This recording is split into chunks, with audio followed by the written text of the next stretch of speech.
Grateful for the morning, grateful for the sunlight on my face, grateful for the feeling, grateful for the knowing, grateful for the love that's in this place, grateful for believing that God is all there is. God is all there is. Grateful for the morning, grateful for the sunlight on my face, grateful for the feeling, grateful for the knowing, grateful for the love that's in this place, grateful for believing that God is all there is.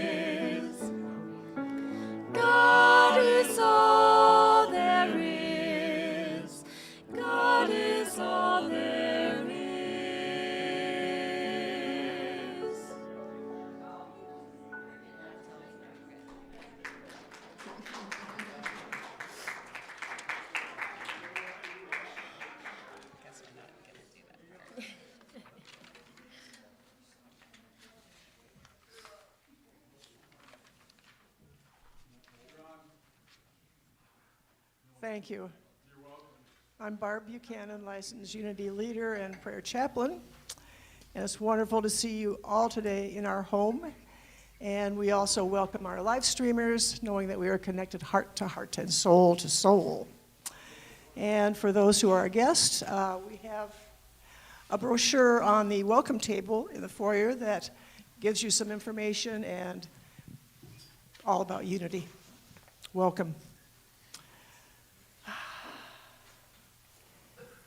There's also,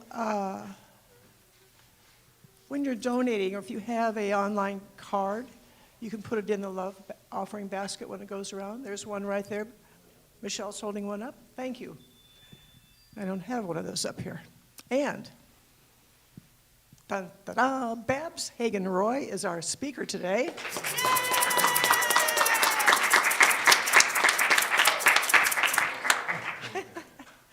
She's been a longtime member and was raised by deaf parents, so her information today will be most enlightening, and thank you, Babs, for being here.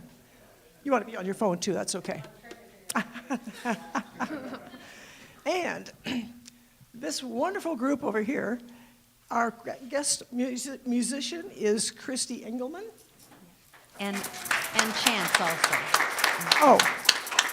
Chance is also guest musician today. Thank you, Chance. Okay. And then we have the band. We have Nina at the piano. We have Ben on the guitar, Angela, Tom, And everybody else. and everybody else. There we go. Thank you, Nina. I knew there was more than that. So I invite you to stand as you're able and sing our invocation and opening song.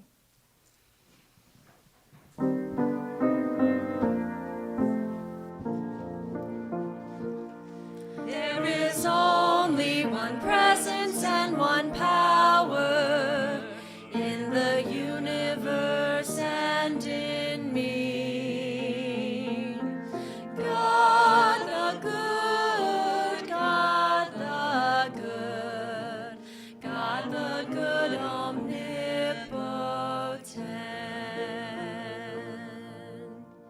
2, 3, 4.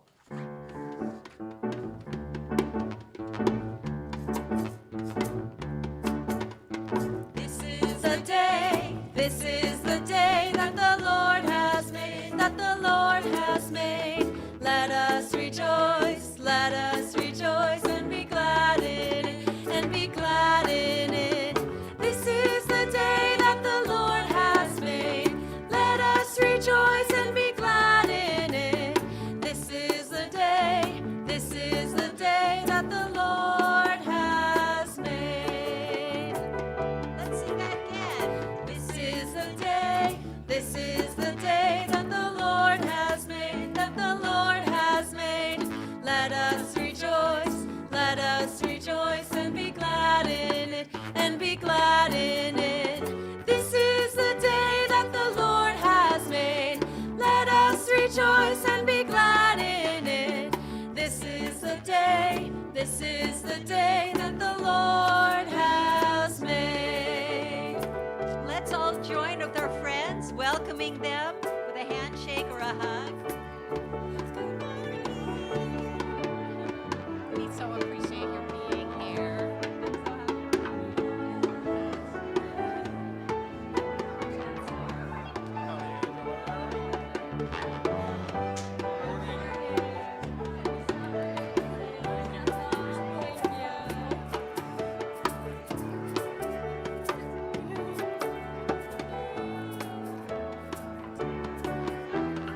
This is the day that the Lord has made. Let us rejoice and be glad in it. This is the day that the Lord has made.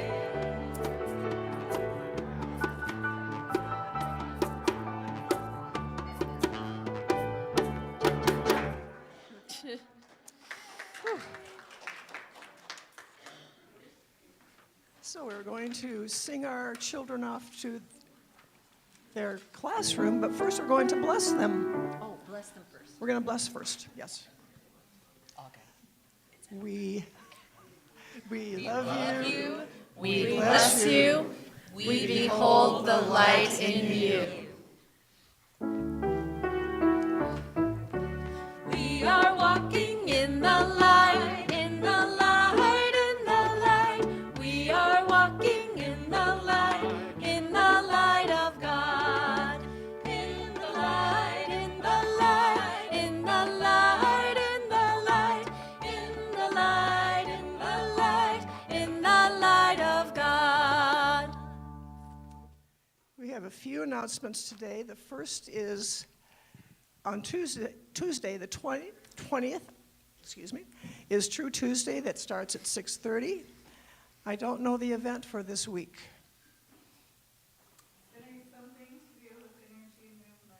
Energy movement. There we go. Perfect.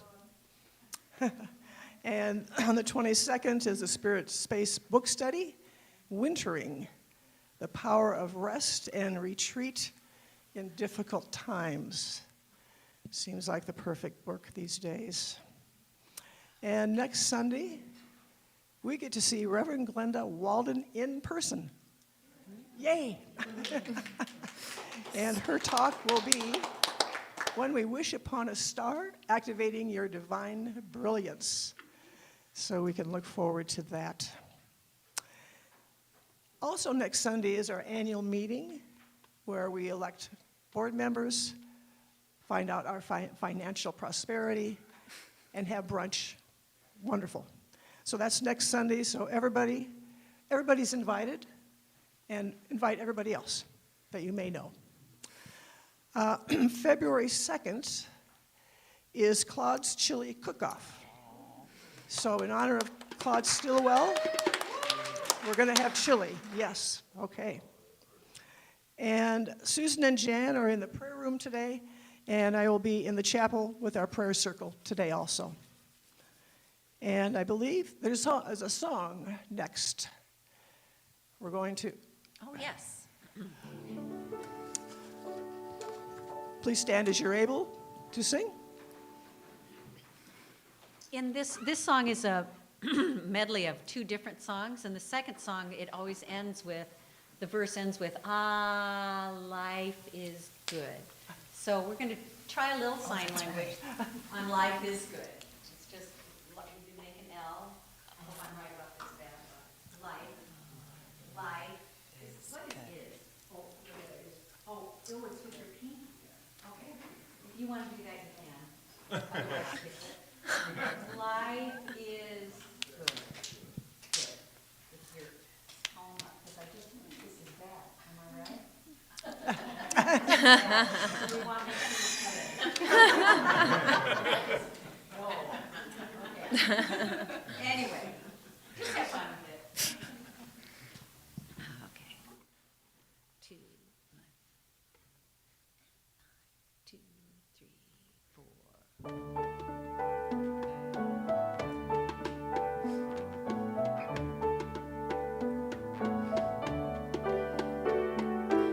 You and I are so connected, heart to heart, a golden thread, and through it we can feel the love, love, love. Through it we unite as one. You and I are so connected, heart to heart, a golden thread, and through it we can feel the love, love, love. Through it we unite as one.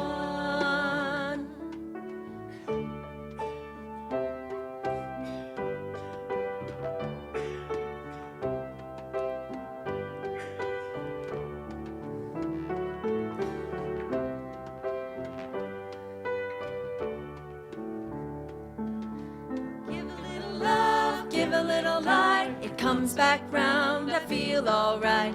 Ah, life is good. Ah, life is good. I Give a little love, give a little light. It comes back round, I feel alright. Ah, life is good. Ah, life is good.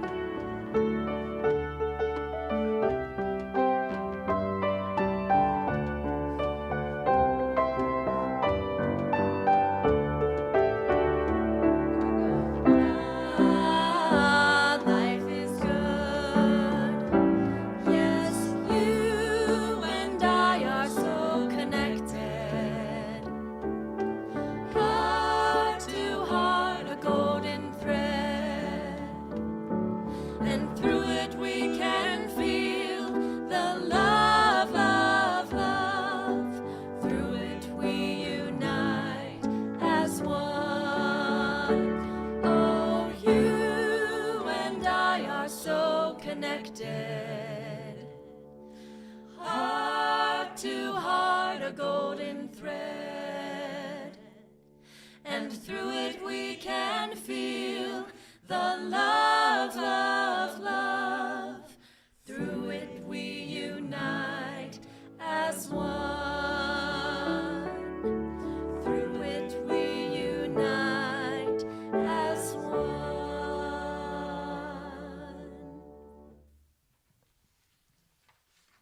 Beautiful. Thank you.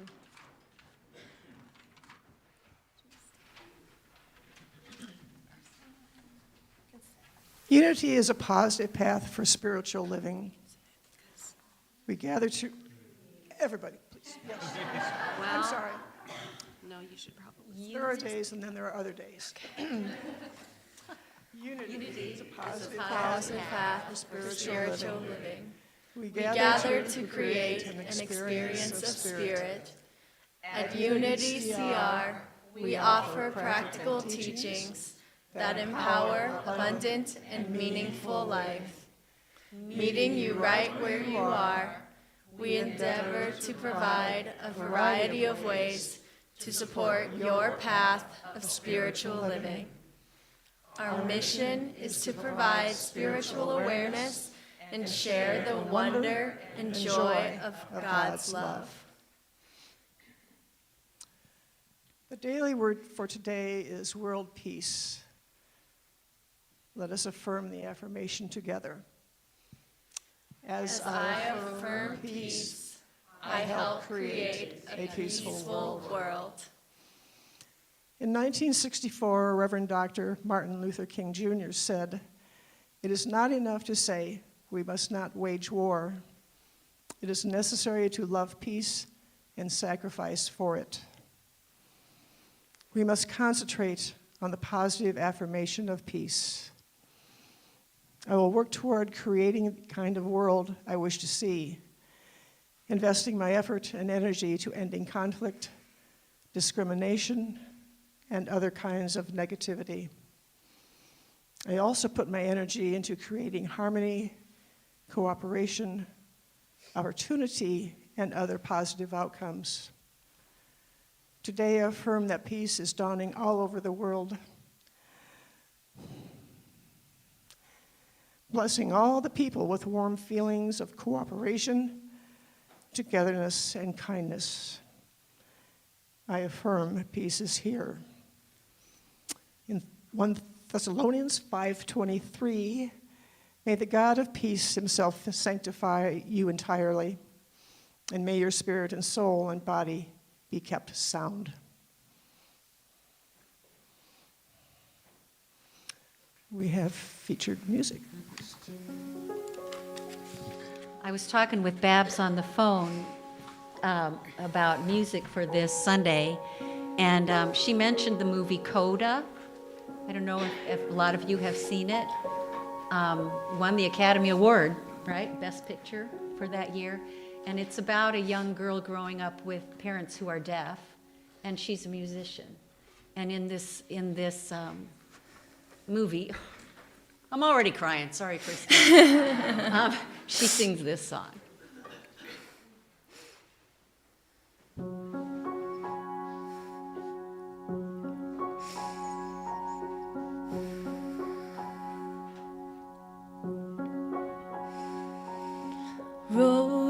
and flows of angel hair, and ice cream castles in the air, and feather canyons everywhere. I've looked at clouds that way, but now they only block the sun. They rain and snow on everyone. So many things I would have done, but clouds got in my way. I've looked at clouds from both sides now, from up and down, and still somehow it's cloud illusions I recall. I really don't know clouds at all.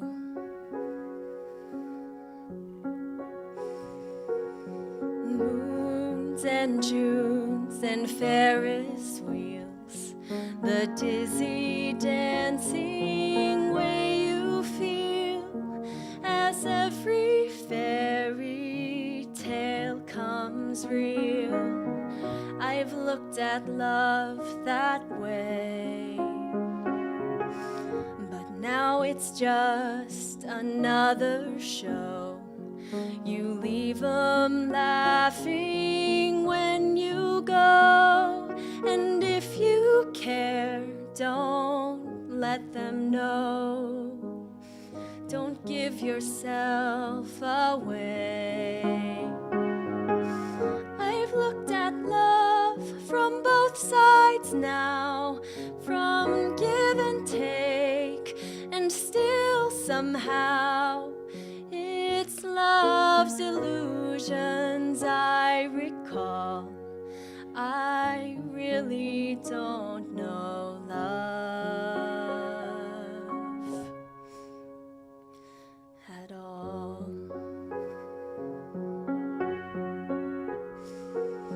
Tears and fears and feeling proud to say I love you right out loud. Dreams and schemes and circus crowds. I've looked at life that way, but now old friends are acting strange. They shake their heads, they say I've changed. Well, something's lost, but something's gained in living every day. I've looked at life from both sides now, from win and lose, and still somehow it's life's illusions I recall. I really don't know life. I've looked at life from both sides now, from up and down, and still somehow it's life's illusions I recall. I really don't know life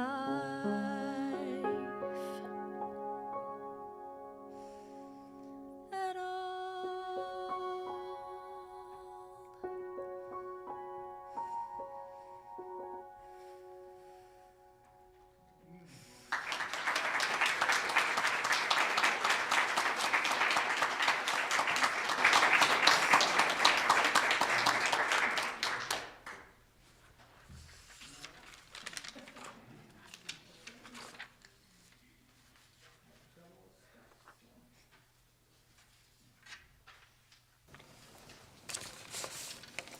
Good morning. Nice to be here. And as I introduce myself, I say that I'm a mother, a grandmother, a widow, a sister, an aunt, a friend, a Unity Center member. I'm recently retired after 45 years.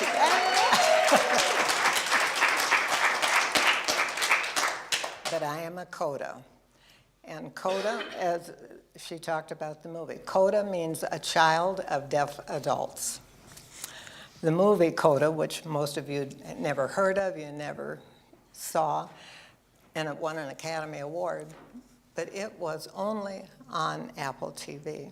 You couldn't rent it, you couldn't get a video of it, it wasn't in the theaters, so kind of interesting that it won an Academy Award in spite of very, very limited exposure.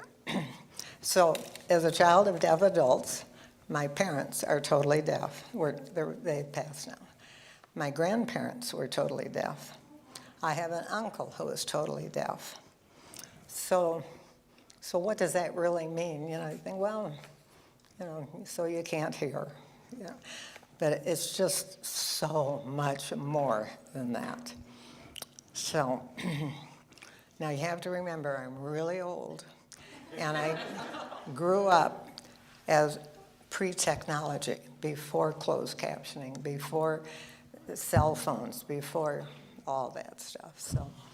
So we had no TV, we had no music, and in my case, there were no hearing relatives. Very often, CODAs have lots of hearing relatives, but in my case, I did not. My native language is ASL, and you've done some ASL, good and bad. So all the friends who came to visit my parents were also deaf. When we visited Grandma and Grandpa, they were deaf. And so I have a sister who's 2 years older than I am. And so when we started talking, we started talking in sign language, because your first words as a baby are typically, you know, what your mother and father say to you, like mother or mama or daddy or dada. But my sister and I did it in sign language. And we talked sign language to each other because we did not know how to talk. We never heard words. Everybody around us was deaf, so we never heard words. And so we spoke only in sign language. My mother took my sister to the doctor when she was a little over 4 and a half, and just a checkup. And then the doctor, he wrote my mother a note. She can hear. And my mother said, yeah, she knew that. She does not talk. And my mother wrote back and said, who will teach her to talk? Because, I mean, we could talk just fine to each other, but, and so then the doctor, my sister was going to be going into kindergarten, and, well, she just had to learn to talk. And so the doctor, he told me, she has to go to preschool, she has to learn to talk. And my mother was very powerful.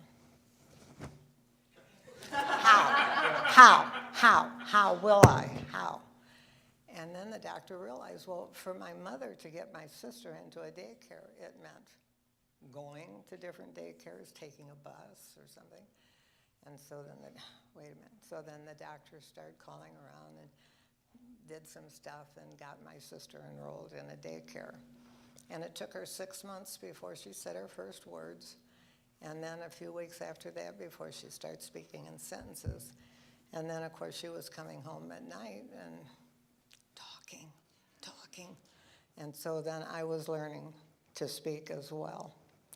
There are people who said once those girls learned to talk, there was no shutting them up. So, what can I tell? My sister and I, and this was not, I mean, we were too young to know this, but we never, ever argued. We were so wonderful. But we hit each other all the time. Because why do children argue? It's to get mom and dad's attention. Yeah, stop that. Jimmy, stop hitting your sister. You know, that sort of thing. And so we just learned if we were mad at each other, we had to go and stand in front of our folks and hit each other. And so we would punch and then, oh, what's wrong? Why are you fighting? What's wrong? So anyhow, we learned that real quick. My parents had a doorbell, and when you rang it, it was flashing lights all through the house. They had an alarm clock with flashing lights to wake them up. There was no telephone, and you know, I was about maybe 12 when my folks got a TV, but there was no closed captioning. And my dad, he used to just love to watch, he loved to watch baseball, so he liked to watch sports. You don't need sound for that. But then, I just hate to say how old I am, but some of you might remember. It used to be like the Eddie Fisher show and the Perry Como show. They were like 15-minute or 30-minute shows, you know? And my dad would watch that, and somebody'd be singing, how does this sound? Pretty voice? Pretty voice? What does this sound like? Because my father became deaf at 18 months old. And that's just a horrible story, and I'm not going to tell you about that. But he was so interested in sound. He wanted to know what things sounded like. He wanted to know what music sounded like. I remember one day I was walking through the living room, and my dad said, "It's raining." I said, yes, I know. I can hear it. You can hear the rain? What does it sound like? He used to ask me what birds sounded like. When he would see people singing on TV, what does their voice sound like? Is it pretty like an angel? Now, you guys tell me, how do you describe sound? I mean, it just is. So, my parents never felt like they had to depend on my sister and me to take care of them. Very, very independent. If any of you read the article that my good friend Betsy wrote, when my mother decided she needed to get a job, my parents only had factory jobs in spite of being, and I don't mean to diminish factory jobs, but they were brilliant people. But back then, you know, if you couldn't take phone calls, if you couldn't sit in on meetings, you were working in factories. So my mother took the bus to the factory where she thought she'd apply for a job. And then the guy said, "Okay, I'll let you know." My mother. I will let you know. How will you let me know? How? Well, don't worry, I will let you know. How? And then the guy said, "Okay, I'll give you a chance." And my mother said, "You won't be sorry." She was so powerful, and she was a hard worker, and so she worked for that factory for 35 years. So something else I will mention here, because as I said earlier, so many of my CODA friends, they had hearing relatives. They had grandparents or aunts or uncles, and everybody in our family was deaf. And so back in those days, and this was a long time ago, the thinking was, I wonder if they're capable of taking care of children. You know, they won't be able to hear them crying. They won't be able to read to them. They won't. And so in some cases, authorities came in and just took them away, you know, because they should be with hearing people. And so my parents instilled in us, you have to be good. You have to be good. We don't want anybody coming and looking at us. You have to be good. And so, therefore, I'm a very good girl. And I just want you to know that. I just want you to know that. So, some of the problems with being deaf is the acquisition of language, because they don't speak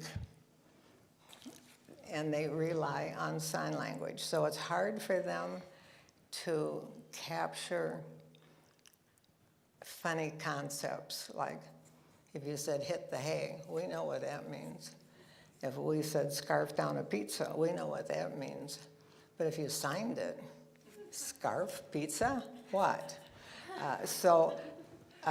Just learning different types of language, sentence structure. American Sign Language is not English. I cannot stress that to you enough. It is not English. The tenses and the verbs and all that stuff, they're all mixed up. Sign language depends on body language, facial expressions, position. I see somebody back there nodding, had lots of, good girl. We've got another coda in the group.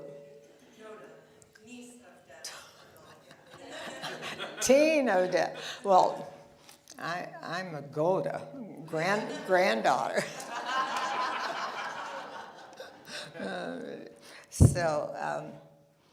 And then just because I know sign language does not make me an interpreter. Interpreting is a whole different ballgame, and you have to be incredibly fluent. And just think, they have to listen to what's being said so that they can sign it in something that is not English while listening to the next thing that's being said. And so much of sign language depends on body language and body position. So, if it's a horrible thing, and if it's a wonderful thing, And for an interpreter, they have to do that, but not put their own inflection on it. They can't try to influence what's being said, but they got to do it right. I always use this example. I never said he beat his wife. I never said he beat his wife. I never said he beat his wife. I never said he beat his wife. I never said he beat his wife. I never said he beat his wife. And so you see, every time you say that, you're saying something different. But if you're signing it, I never said he beat his wife. And so it's important that the interpreter get it right. I will tell you, I interpreted a couple of times. My sister, who was a certified interpreter, the one time I told her I was going to interpret, and she said, "Oh my God, well, I guess you're better than nothing."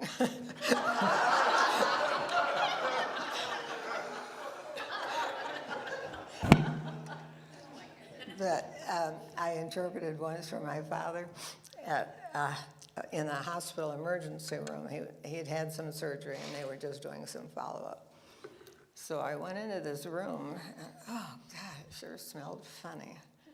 And then I started to get sick to my stomach, and I thought, I better take a couple of deep breaths. So I took a couple of deep breaths, and I woke up on a gurney out in the hallway. They had used ether in the room before I got there, and by these inhaling so deeply, I put myself out. So I think it's probably best I don't interpret.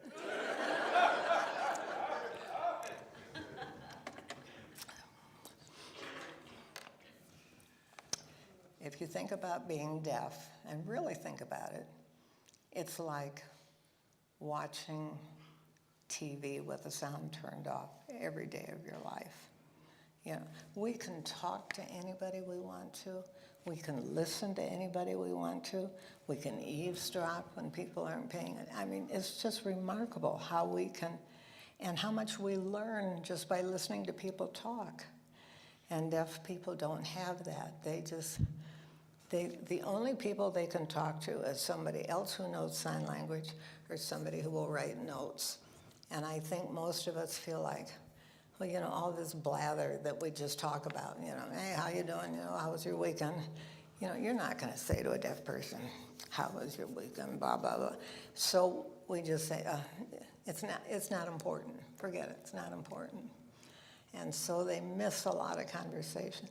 I will tell you, it used to just kill me when my mother would come, and especially for holidays, and we'd be sitting around the dining room table, and be my kids and my grandkids and my stepkids, and 8 or 10 of us around the table, and I would decide my mother was not going to be left out, so I was going to interpret. But then, you know, they're saying something, so I'm telling my mother what they're saying. But then somebody at the other end of the table cracks a joke and everybody laughs, and it's like, oh, and I'll say, well, it's not important, forget it. So, but you know, so they're left out of so much stuff. It's, I don't know. If you think that you have to, well, let me back up. How many of you, I know you've never done this, but you're sitting in the room watching TV and you hear somebody open the refrigerator door and you say, grab me a Coke too. You're talking to somebody in another room that you don't have eye-to-eye contact with. When you're with someone who's deaf, you have to go and get their attention. Tap them on the shoulder.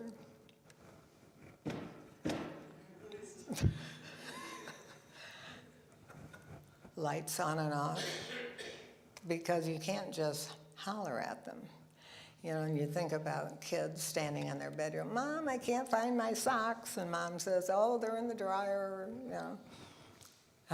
When you're growing up with deaf parents, you have to go find your mother to say, I can't find my socks, and it's easier just to go find your own darn socks. So, because you can't talk to people unless you have eye-to-eye contact with them and can get their attention.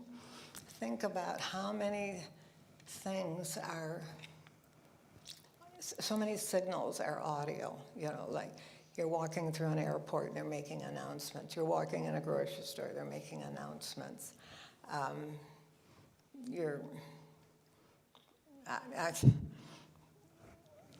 I've got, car trouble. So that's another misconception, the deaf people don't drive. They do drive. But when my parents, especially when I lived in Florida, my parents would come and they would stay about a month. But, oh, it's so wonderful to see them. Because, of course, I couldn't communicate with them otherwise. If I didn't see them, and I was in Florida and they were in Illinois, I mean, I couldn't call them on the phone, you know. So it was always wonderful when they came to visit. My son remembers my dad, his grandpa, they just had a great time. But they'd come and it was so wonderful. Hug, hug, hug, hug, hug, hug, hug. And get a couple things out of the car. And then my dad would always give me the keys to the car and say, take the car. See, does it sound okay?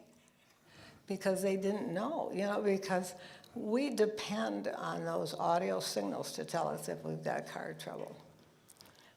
One deaf guy, I don't know if it was my uncle or not. My uncle was very weird, but some deaf person was driving down the road and he had the radio turned on full blast. He didn't know the radio was on, but you know, the car.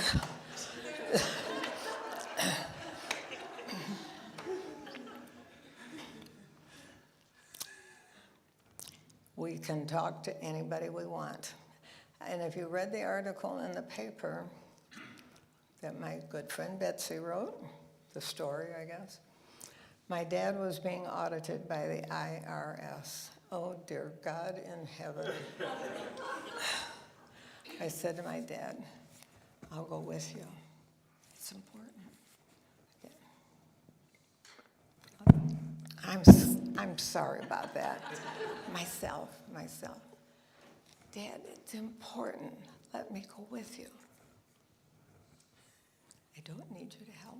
I can do it. So my dad went and met the auditor, the IRS auditor.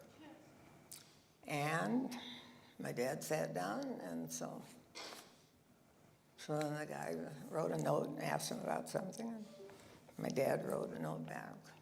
He wrote another question. Afterwards, I asked my dad how it went. Just fine. He writes, I write, he writes. He gets tired first. He says, it's okay. Because he didn't want to have to deal with writing all these notes. You see. And, and then on a personal level, how would you feel if every time you went to the doctor, if the doctor didn't have time to write you a note, you'd have to have somebody in there with you? I don't think so. I don't want a doctor in a room with me. So, whatever. I had my parents put a big sign in their car. I mean, big, 8.5. And I had it laminated. Drivers are deaf. Because I thought my mother was she had a lead foot. But I did not want a police officer talking to her from a microphone in another car saying, get out of the car or something, and her not responding and reacting. So I laminated this thing. Drivers are deaf. They cannot read lips. So that kind of helped them. One day, on a beautiful summer day, I got to stop. My dad went out to run some errands, and it was a beautiful day.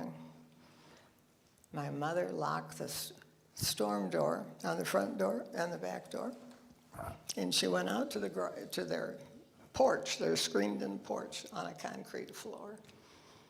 And she sat out there looking, admiring her garden from afar, and she fell asleep. So when my dad got home, he tried to get in the door. Oops, it was locked. So then he went to the front door. Oh, that's locked too. So then he went out on the porch, and he could see my mother, and she was sleeping. He rang the doorbell at the back door. It was a bright, sunny day. Didn't wake her up. He pounded on the door. Concrete floor, no vibration. He got kind of cranky. He looked around and he saw the garden hose.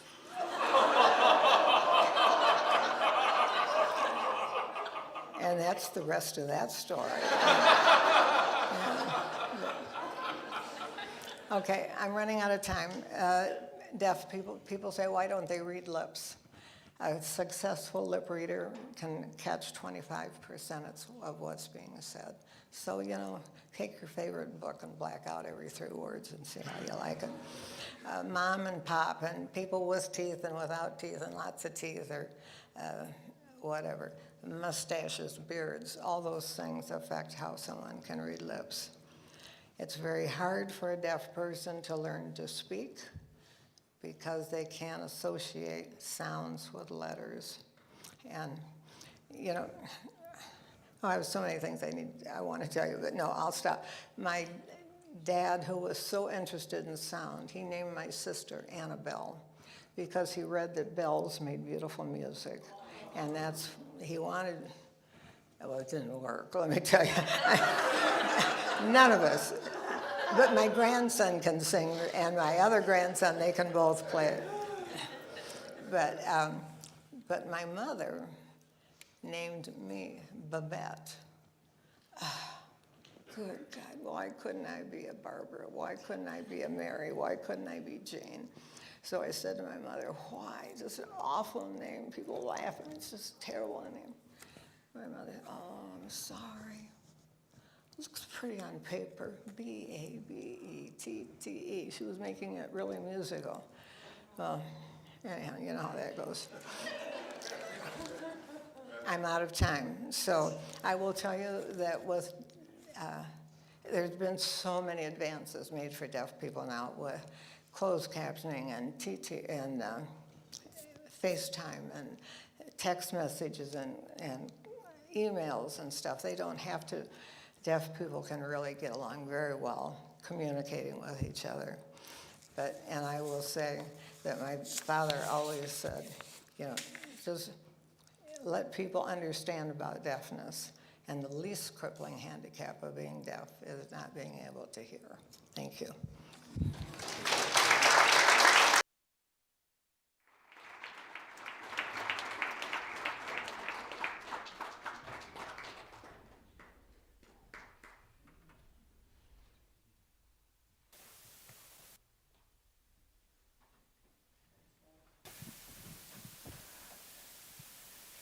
As we move into meditation, I invite you to quiet your mind. Close your eyes or let your eyes be restful.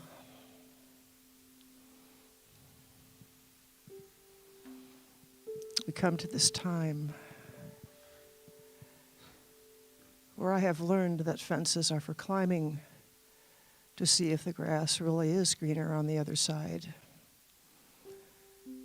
And that if I leave the house at night and stretch high on the top of my tiptoes, I might touch the quivering stars, play with the bright young moon. I have learned that a mind is like the universe, an immensity of twinkling lights and far-flung galaxies to be explored.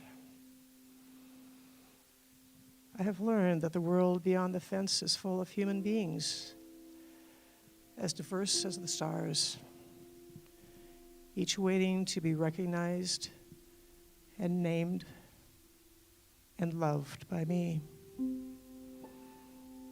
I have learned that life is for loving, and love is for living, and dying is for letting go. I have learned that opposites are inextricably linked, that within all pain are tiny buds of beauty, and within all beauty, seeds of pain.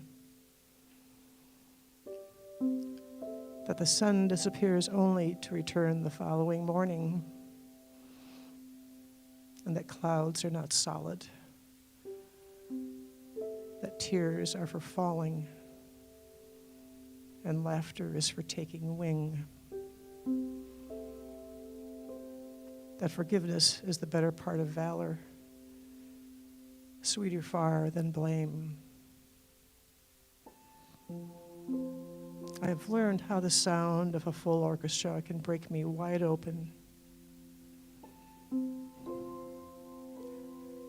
That a piano's single notes played against adagio strings are like raindrops of silver falling on crushed velvet.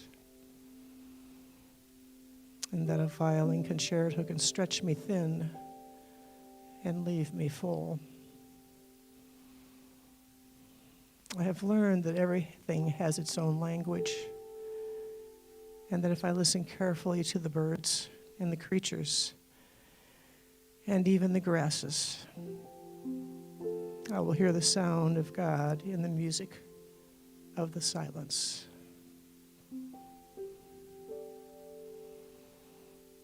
There are multiple realities surrounding me, and I know that I must keep the eyes of my heart open to allow all of existence to be. And I'm glad that I was not told any of these things, else I would not have grown as tall nor stretched as far. I am glad these things were kept hidden from me until I could open the gate to taste and touch, to smell and feel, and to discover myself along the way.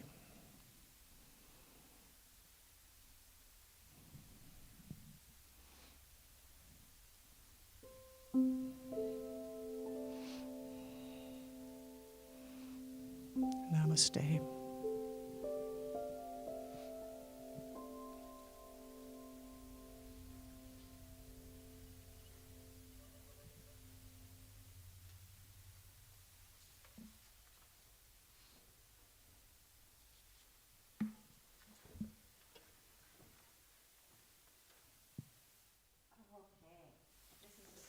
street. Everybody stand up, please, if you're able. We're going to learn a little bit more sign language, okay? And I'm not fluent in it, but Babs was kind of helping, and so I think we got it pretty right. Okay, this is a song we've actually sung before. I taught it to the kids last year, and it was a song given to me by Lisa. It's called I Think You're Wonderful, and the sign language is I think you're wonderful. When somebody says that to me, here's feel wonderful, as wonderful can be. It makes me want to say, now here's the hard part, the same thing, that's the same, because they're the same thing to somebody new. Let's do that again. The same thing to somebody new. One more time. The same thing to somebody new. Good. And by the way, I've been meaning. Ready? So let's do. I've been meaning to say, I think you're wonderful too. I learned this as hook 'em horns in Texas. Two. Okay, good. So let's all sing that chorus. A little bit slow. Ready? And I think you're wonderful. When somebody says that to me, I feel wonderful, as wonderful can be. It makes me want to say, here we go, the same thing to somebody new. And by the way, I've been meaning to say, I think you're wonderful too. All right. I think we can speed it up a little bit. Sing the chorus. I think you're wonderful. When somebody says that to me, I feel wonderful, as wonderful can be. It makes me want to say the same thing to somebody new. And by the way, I've been meaning to say, I think you're wonderful too. When we practice this phrase in the most honest way and find something special in someone each day, we'll lift up the world one heart at a time. It all starts by saying this one simple line. I think you're wonderful. When somebody says that to me, I feel wonderful, as wonderful can be. It makes me want to say the same thing to somebody new. And by the way, I've been meaning to say, I think you're too. When each one of us feels important inside, loving and giving and glad we're alive.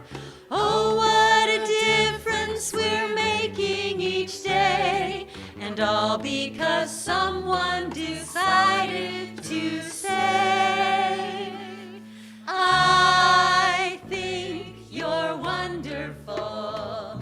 When somebody says that to me, I feel wonderful, as wonderful can be.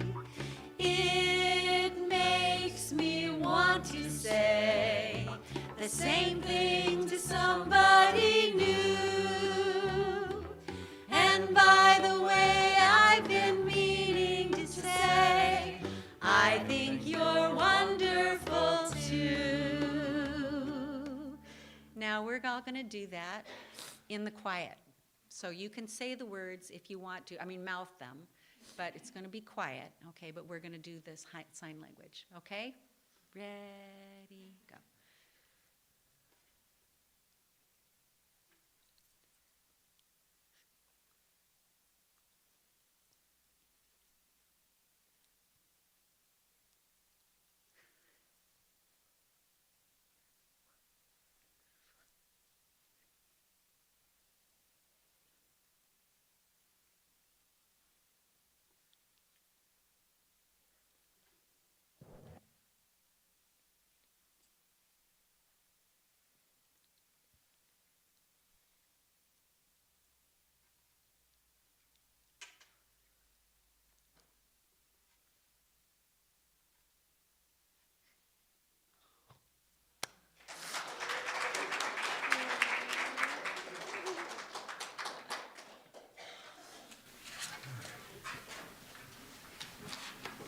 What a beautiful experience. Wow.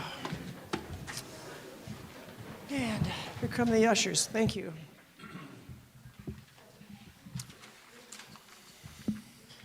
The QR code is up there if you want to give that way. You also have your cards for online giving, and that's wonderful.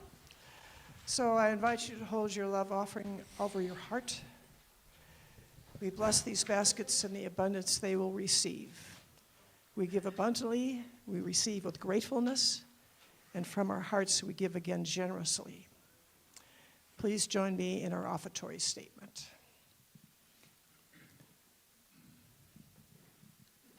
Should we just say it? Divine love Divine love through me blesses and multiplies all that I am, all that I give, and all that I receive. I am grateful. Oh, come on back up, Chance. After Babs heard this song last week, she requested we do it again. So, and I'm grateful. I'm sure she is grateful for her wonderful family. Thank you, Babs, so much. We're grateful for you.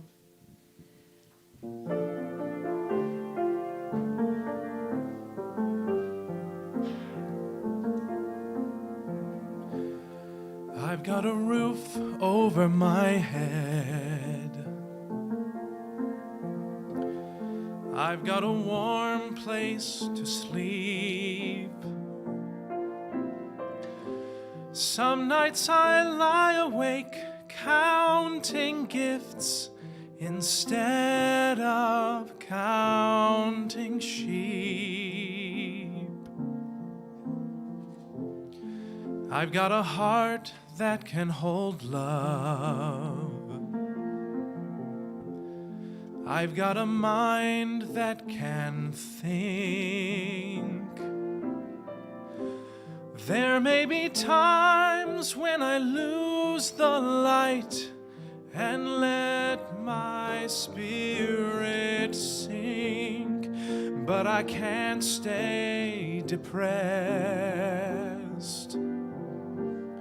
when I remember how I'm blessed. Grateful, grateful, truly grateful I am.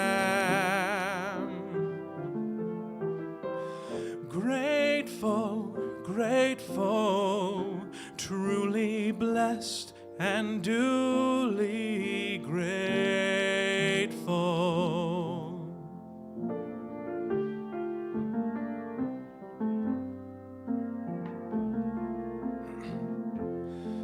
In a city of strangers, I've got a family of friends. No matter what rocks and brambles fill the way, I know that they will stay until the end. I feel a hand holding my hand.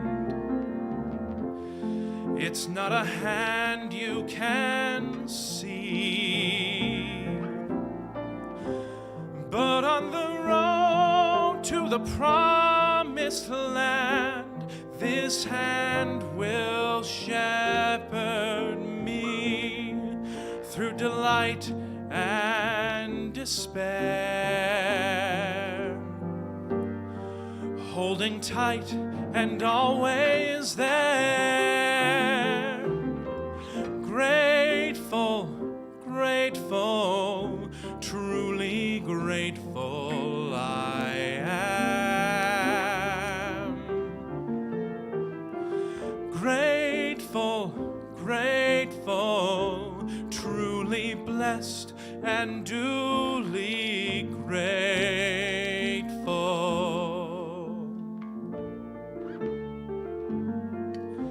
It's not that I don't want a lot, or hope for more, or dream of more, but giving thanks for what I've got makes me so much happier than keeping score in a world that can bring pain. I will still take each chance, for I believe that whatever the terrain, our feet can learn to dance. Whatever stones life may sling, we can moan or we can sing. Grateful, grateful, truly grateful I am. Grateful, grateful, truly blessed and duly grateful.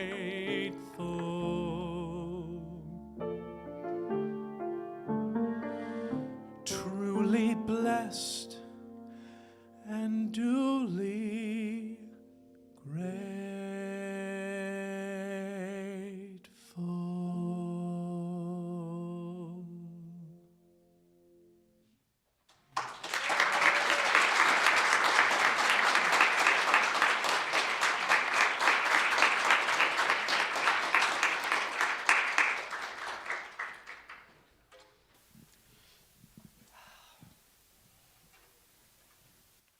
Thank you for touching everybody's heart today.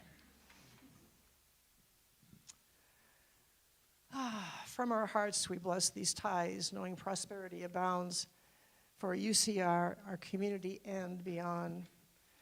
We join our hearts together and say thank you. To those who have made prayer requests for a beloved, we surround you in peace and love. For those for whom we pray, we enfold you in wholeness, prosperity, and well-being. We release these prayers on the wings of love. Amen.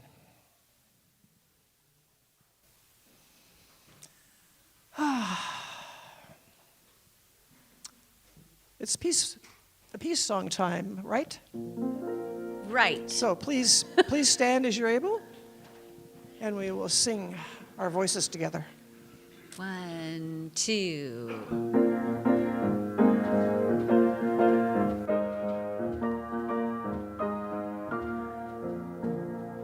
Let there be peace on earth and let it begin with me. Let there be peace on earth, the peace that was meant to be, with God as creator, family all are we. Let us walk with each other in perfect harmony. Let peace begin with me. Let this be the moment now. With every breath I take, let this be my joyful vow, to take each moment and live each moment in peace eternally. Let there be peace on earth, and let it begin with me.